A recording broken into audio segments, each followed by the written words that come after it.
The scent of freshly cut grass and exhaust fumes mingled in the air, a familiar perfume of suburban afternoons. Jasmine Thompson, a wisp of a girl with eyes that held galaxies, walked the cracked pavement path that snaked from Northwood High to her modest home. Each step was a rhythm against the hum of distant traffic and the chirping chorus of cicadas hidden in the oak trees that lined the street.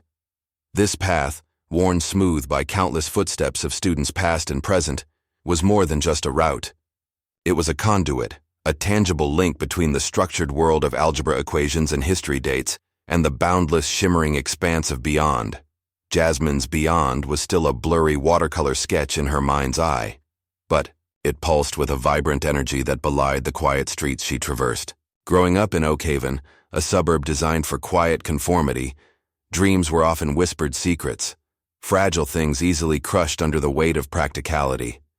It was a place where ambition was politely encouraged, but subtly tempered, where realistic was the highest praise, and daring was a word reserved for movies.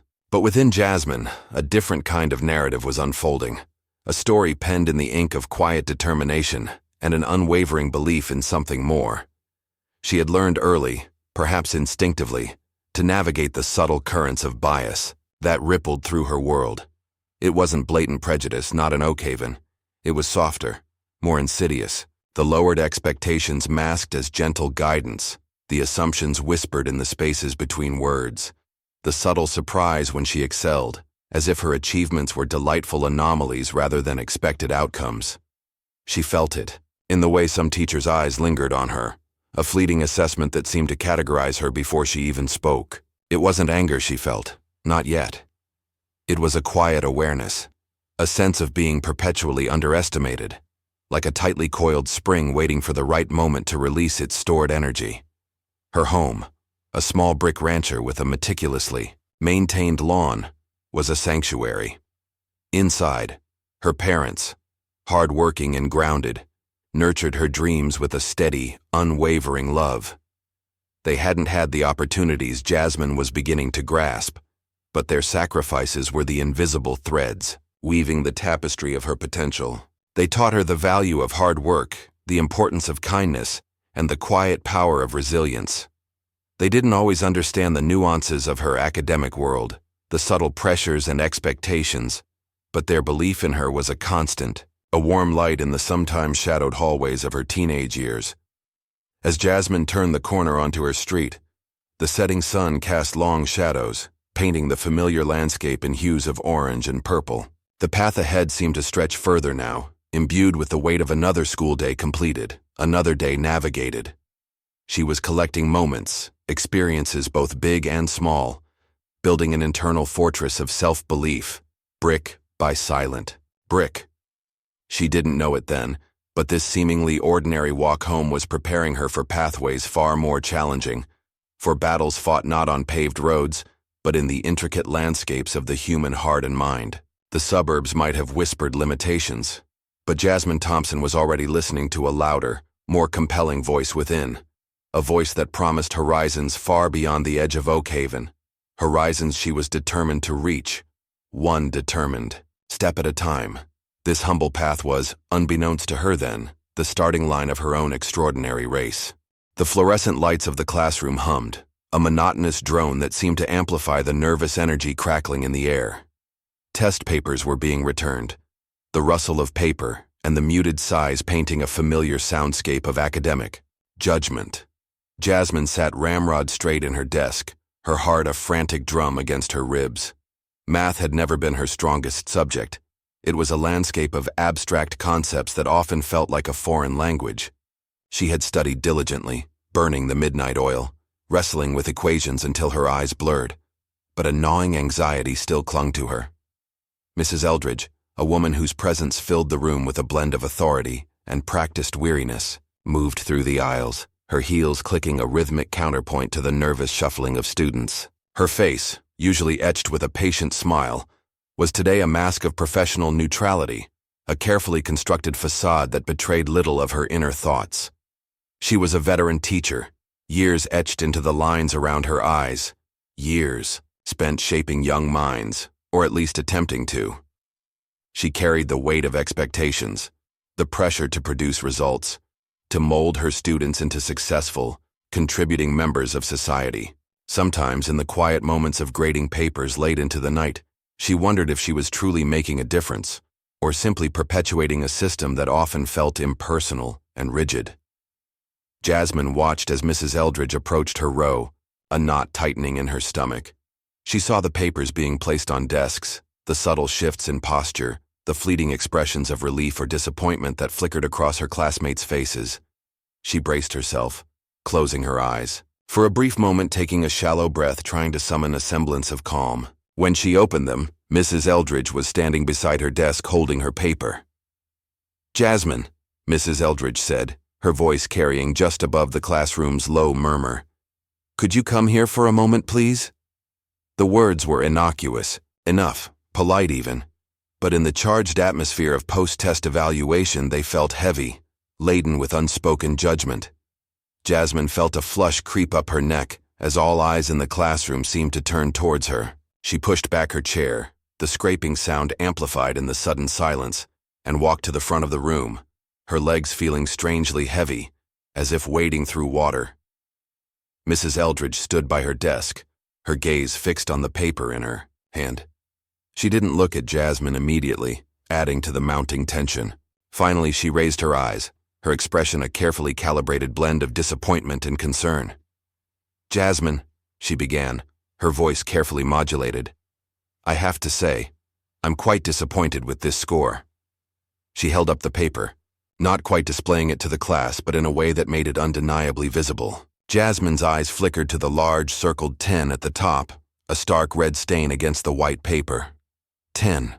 A single digit, a paltry sum in the world of percentages and grades. A lowly crumb, as the original narrative described. It felt less like a score and more like a pronouncement, a judgment etched in ink, defining her, at least in this moment, in the context of this classroom, in the eyes of her teacher and her peers. The weight of that single digit pressed down on her, heavy and suffocating, threatening to eclipse all the effort, all the late nights, all the hope she had poured into trying to understand the elusive language of numbers. The weight of numbers, she realized, could be far heavier than their mere sum. The silence in the classroom thickened, each breath feeling amplified, each heartbeat a drumbeat of humiliation. Mrs. Eldridge's words, though delivered with a veneer of professional decorum, hung in the air, laced with a subtle sting that went beyond mere academic critique. It wasn't just the low score itself, it was the way it was addressed, the subtle inflection in Mrs. Eldridge's voice, the almost imperceptible tilt of her head that conveyed a deeper, unspoken message. It was a message that resonated with the quiet biases Jasmine had sensed throughout her life, the undercurrent of lowered expectations that seemed to swirl around her, like a persistent, invisible fog. "You know, Jasmine," Mrs. Eldridge continued, her tone softening slightly, but not enough to erase the initial sting. "I expected more from you. You're a bright girl, I know you are. But this is simply not acceptable." The phrase bright girl felt patronizing, almost dismissive, as if acknowledging her potential only to underscore her current failure. It was the kind of compliment that felt like a backhanded insult, a subtle way of saying, "You could be good, but you're not." And the word acceptable hung heavy with judgment, implying not just academic inadequacy, but a failure to meet some unspoken standard. A standard that seemed to be defined by something other than just her mathematical abilities. Jasmine stood there, her gaze fixed on the worn linoleum floor, feeling the weight of judgment settle upon her like a physical burden. She could feel the eyes of her classmates on her, some curious, some pitying, some perhaps even smug. She wanted to disappear, to melt into the floor, to become invisible. She wanted to explain, to articulate the hours she had spent struggling, the concepts that remained stubbornly elusive, the frustration that had mounted with each failed attempt. But the words caught in her throat, choked by a wave of shame and a burgeoning sense of injustice. Mrs. Eldridge's words, though seemingly polite on the surface, were imbued with an unspoken bias, a subtle underestimation that Jasmine felt acutely. It wasn't a direct accusation of incompetence, but a quieter, more insidious suggestion of inherent limitation. It was as if Mrs. Eldridge, perhaps unconsciously, had already placed Jasmine in a certain category, a category where academic excellence in mathematics was not necessarily expected, perhaps not even considered attainable. It was the bias of lowered expectations, the prejudice of perceived potential, a subtle but powerful force that could shape a young person's self-perception and trajectory. The words themselves, quite disappointed, expected more, not acceptable, were individually innocuous, but woven together, delivered in that particular tone, in front of the entire class, they formed a barbed wire fence around Jasmine's spirit. They were whispered judgments, not screamed pronouncements, but all the more damaging for their subtlety. They burrowed under her skin, planting seeds of doubt, whispering insidious suggestions of inadequacy.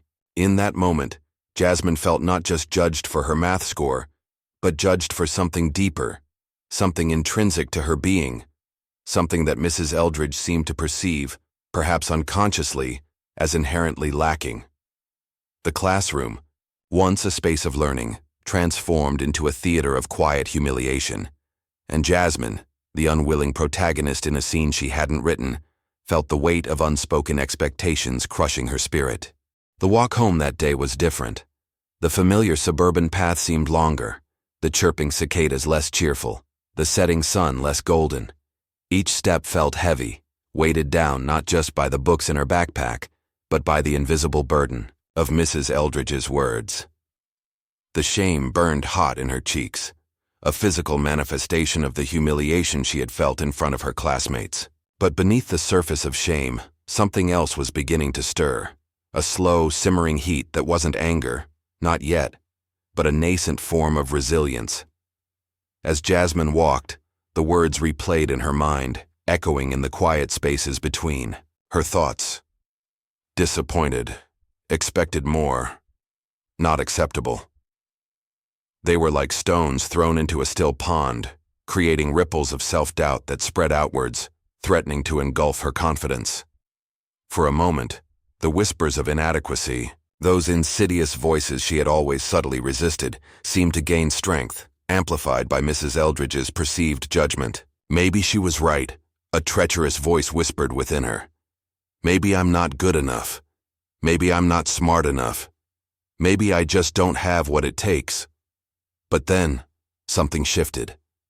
As she replayed the scene in her mind, a different emotion began to surface, pushing back against the shame and self-doubt.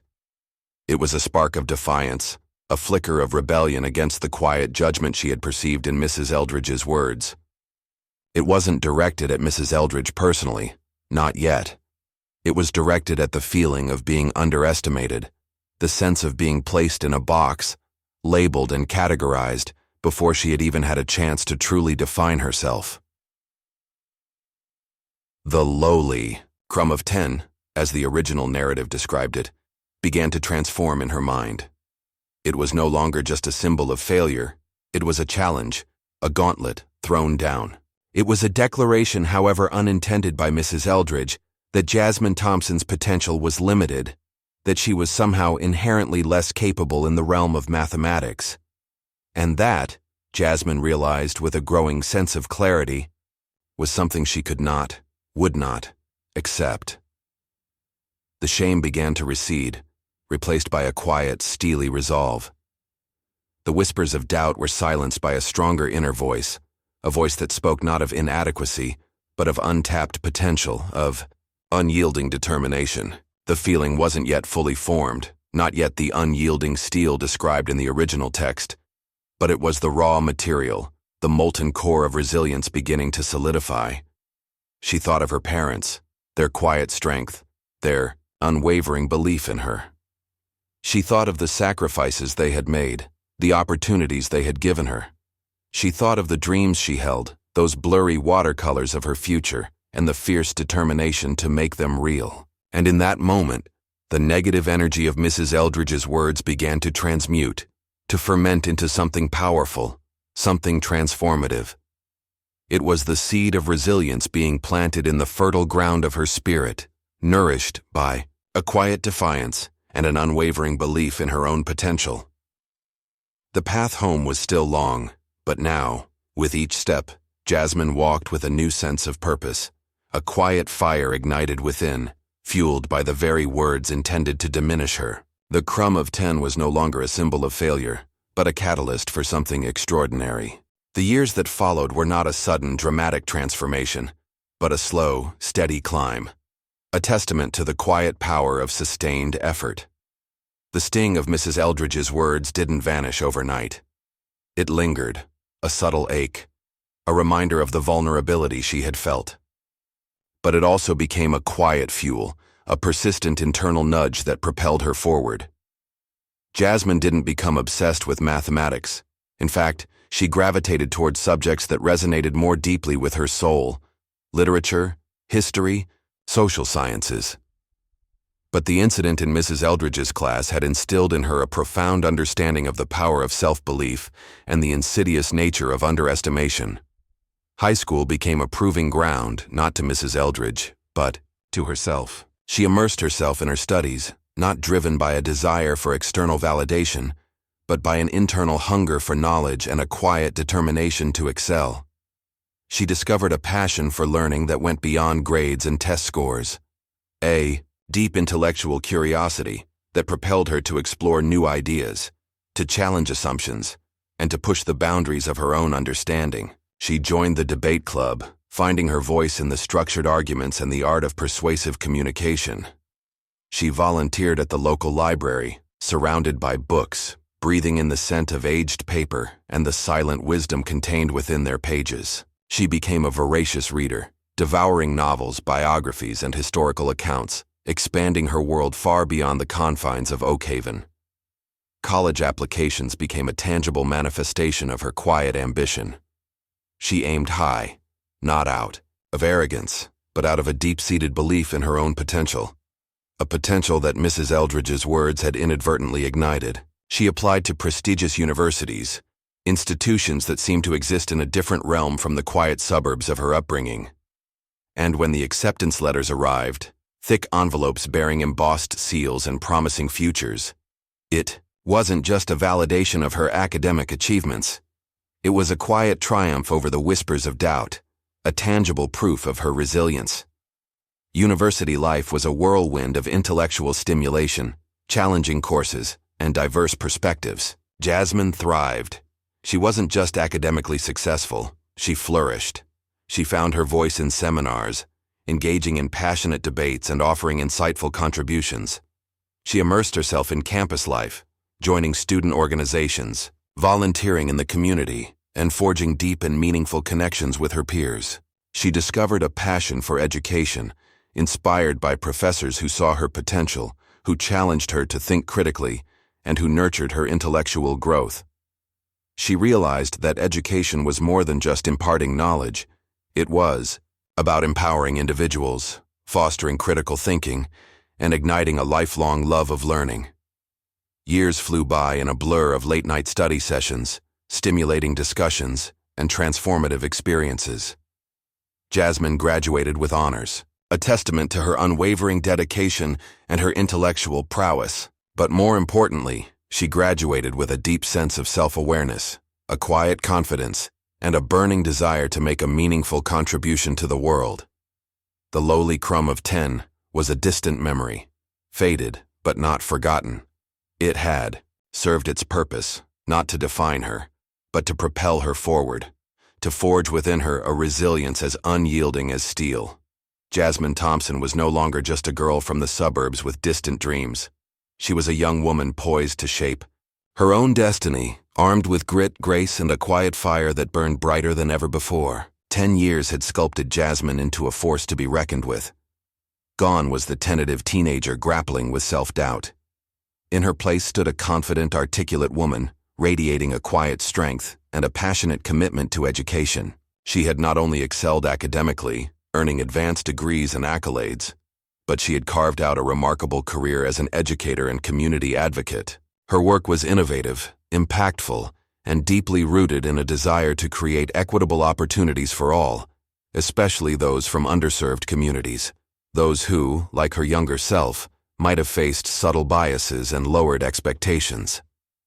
Jasmine's focus shifted to digital learning, recognizing the transformative potential of technology to bridge educational gaps and democratize access to knowledge. She spearheaded projects that revolutionized online education for marginalized communities, creating interactive platforms, developing culturally relevant content, and training educators to effectively utilize digital tools. Her work garnered attention, first locally, then regionally, and eventually, nationally.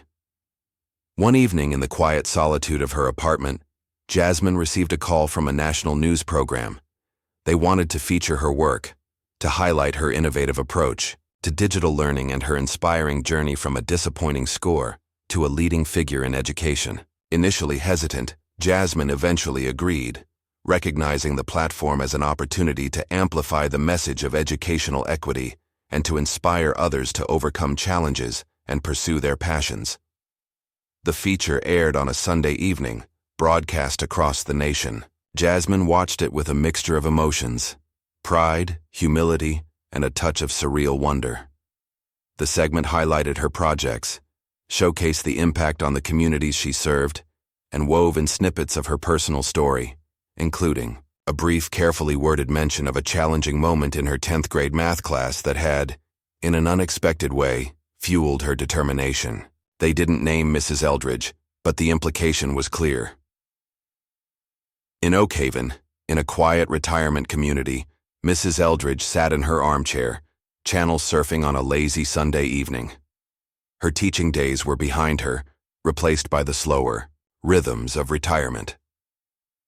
She stumbled upon the news program, drawn in by the story of a woman revolutionizing digital learning. As the segment unfolded, a familiar name flashed across the screen: Jasmine Thompson. Mrs. Eldridge's breath hitched. She leaned forward, her eyes glued to the television, her heart beginning to beat a little faster. The feature painted a vivid portrait of Jasmine, her passion, her intellect, her unwavering commitment to her students. It showed her leading workshops, interacting with students, radiating warmth and genuine care. And then, the segment touched upon her past, mentioning a moment of discouragement in her 10th grade math class, a disappointing score that had surprisingly become a turning point.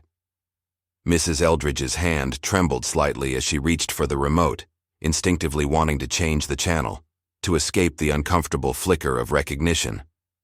But she couldn't. She was transfixed watching Jasmine on the screen, a vibrant, successful woman, a far cry from the shy, uncertain teenager she vaguely remembered from her classroom. The years melted away, and the memory of that math test, that score of 10, that moment of public disappointment, resurfaced with unexpected clarity. A wave of unease washed over her, followed by a slow, dawning realization. The disappointing score wasn't just a forgotten grade. It was a moment that had shaped a life. A moment that had, perhaps for better or worse, played a part in the extraordinary trajectory of Jasmine Thompson. The echoes of the past reverberated in the quiet of her living room, forcing Mrs. Eldridge to confront a memory she had long buried, a memory that now held a weight she had never anticipated. The television screen flickered to black, leaving Mrs. Eldridge in the hushed silence of her living room, the image of Jasmine Thompson still imprinted on her mind. The feature had been glowing, celebratory, a testament to Jasmine's remarkable achievements. But for Mrs. Eldridge, it had stirred a complex mix of emotions, a flicker of pride, a surge of regret, and a profound sense of unease. The disappointing score comment, mentioned so casually in the news segment, hung heavy in the air, a ghost from her past refusing to be silenced. Days turned into weeks, and the image of Jasmine persisted in Mrs. Eldridge's thoughts. She found herself revisiting the memory of that 10th grade math class, trying to recall the context, the nuances, the exact words she had used. She remembered Jasmine as a quiet, diligent student, perhaps not naturally gifted in mathematics, but certainly not lacking in intelligence or potential. Had she really been biased? Had she truly underestimated Jasmine? The questions gnawed at her, unsettling her retirement peace. She consulted her old gradebooks, dusty volumes filled with names and scores from years past. She found Jasmine Thompson's name, the infamous 10 circled in red ink. Looking At it now, years later, it seemed insignificant, a mere blip in the vast landscape of a student's academic journey. But she knew intuitively that it had been more than just a grade for Jasmine. It had been a moment of public judgment, a moment that had, according to the news report, become a catalyst for her future success. Driven by a growing sense of responsibility and a genuine desire to make amends, Mrs. Eldridge decided to reach out to Jasmine. She sat down at her writing desk, a fountain pen in hand, and began to compose a letter. It wasn't easy. Words felt inadequate, clumsy, unable to fully capture the complexity of her emotions. She wanted to apologize, but not in a way that sounded self-serving or insincere. She wanted to acknowledge her potential mistake, but without minimizing the impact it might have had on Jasmine. After several drafts, she finally settled on a letter that felt honest and heartfelt. She wrote about watching the news feature, about being deeply impressed by Jasmine's accomplishments, about the resurfacing memory of that 10th grade math class. She wrote, "I hope you can forgive me for underestimating you." The words felt both inadequate and necessary. She didn't offer excuses, didn't try to justify her past actions. She simply expressed regret and extended an olive branch, a gesture of reconciliation across the years. She mailed the letter, feeling a mix of trepidation and relief. She didn't know how Jasmine would react, if she would even respond at all. She had no right to expect forgiveness, but she hoped, perhaps, selfishly, for some measure of understanding. The letter was sent into the world, carrying her apology and her hopes for reconciliation. A small paper boat launched onto the vast ocean of time and distance, carrying the weight of the past and the fragile hope for a more understanding future. The question lingered: would Jasmine accept the olive branch? And even if she did, could the past truly be reconciled? Or would the shadow of that disappointing score forever linger between them? Weeks turned into months, and Mrs. Eldridge had almost resigned herself to silence. Perhaps Jasmine had received the letter and chosen not to respond, a perfectly understandable reaction. Perhaps her apology had been too little, too late. Just as she was about to fully accept this possibility, a response arrived, not in the form of a letter, but an unexpected invitation. Jasmine Thompson was invited to be a keynote speaker at a national educators conference, a prestigious event bringing together educators from across the country. And, in a surprising twist, Jasmine extended a personal invitation to Mrs. Eldridge to attend, not just as an audience member, but as a guest of honor. The invitation was accompanied by a short, handwritten note acknowledging Mrs. Eldridge's letter and expressing a desire to meet in person. Mrs. Eldridge was stunned. She had expected at best a polite acknowledgement, perhaps a pro forma letter of forgiveness. She had certainly not anticipated a personal invitation to such a prominent event. The invitation was both humbling and exhilarating, a testament to Jasmine's grace and generosity. She accepted immediately, a mix of nervous anticipation and profound gratitude bubbling within her. The conference hall buzzed with energy. Aspiring and seasoned educators mingled, sharing ideas, attending workshops, and soaking in the collective enthusiasm for their profession. Mrs. Eldridge, feeling a bit out of place amidst the younger, more energetic crowd, found her seat in the front row, her heart pounding in her chest. She scanned the room, searching for Jasmine, her anticipation growing with each passing moment. Then, Jasmine appeared on stage, introduced by the conference organizer to thunderous applause. She radiated confidence and warmth, her presence filling the auditorium. As she began to speak, her voice was clear, passionate, and inspiring. She spoke about the transformative power of education, about the importance of fostering equity and inclusion, about the need to see potential in every student, regardless of their background or perceived limitations. As Jasmine spoke, her eyes scanned the audience, and then they locked on Mrs. Eldridge. A warm smile spread across Jasmine's face, a smile that held no trace of resentment or bitterness, only genuine warmth and recognition. Mrs. Eldridge felt a lump form in her throat, her eyes welling up with tears. In that moment, across the vast auditorium, a silent connection was forged, a bridge built across the years of distance and unspoken emotions. The stage, designed for public address, suddenly felt intimate, a space for a personal reconciliation to unfold within the larger context of shared purpose and professional dedication. The converging paths of teacher and student, once seemingly divergent, were now meeting on a shared stage, poised for a moment of profound understanding and mutual growth.